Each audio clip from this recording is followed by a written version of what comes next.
Well, this is why you should think twice before hitchhiking.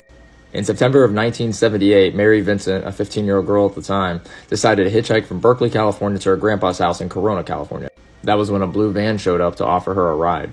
Although she was around other hitchhikers, the driver, later identified as 50-year-old Lawrence Singleton, told her he only had room for one person. Against her better judgment, tired, exhausted, and with 400 miles left to go, she decided to get in the van. As the drive went on, she got tired, fell asleep, but when she woke up, she realized they were in Nevada, not California. She began to panic.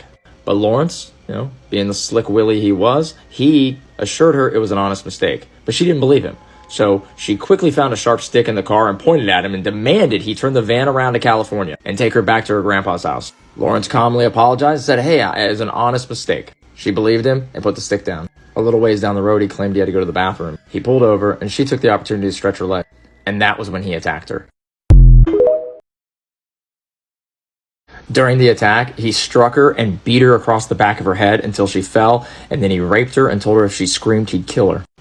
He then tied her up and drove for a while. He eventually stopped, untied her, and ordered her to drink some alcohol. She passed out again. When she gained consciousness, he pulled her out of the van, naked, and ordered her to lie on the edge of the road. She just kept begging and begging him to set her free.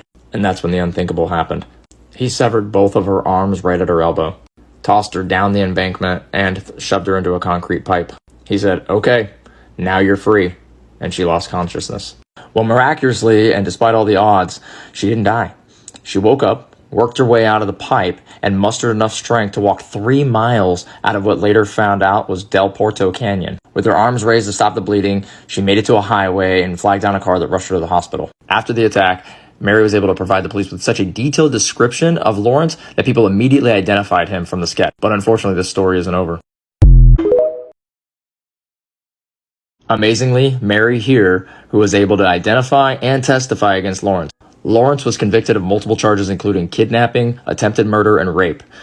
And as he was leaving the courtroom, he whispered to Mary, "I'll finish the job if it takes me the rest of my life." Sadly, he got an opportunity to do that. Given only a sentence of 14 years, he was released after 8 years, 4 months on good behavior from San Quentin.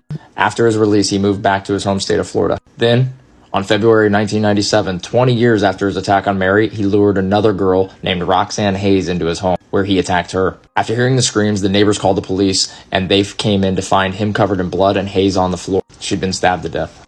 He was convicted of murder and sentenced to death. However, in 2001, he died of cancer on death row. And finally, after years of trauma and recovery, Mary eventually became an artist and the mother of 2 boys, and claims her life has finally began to change for the better.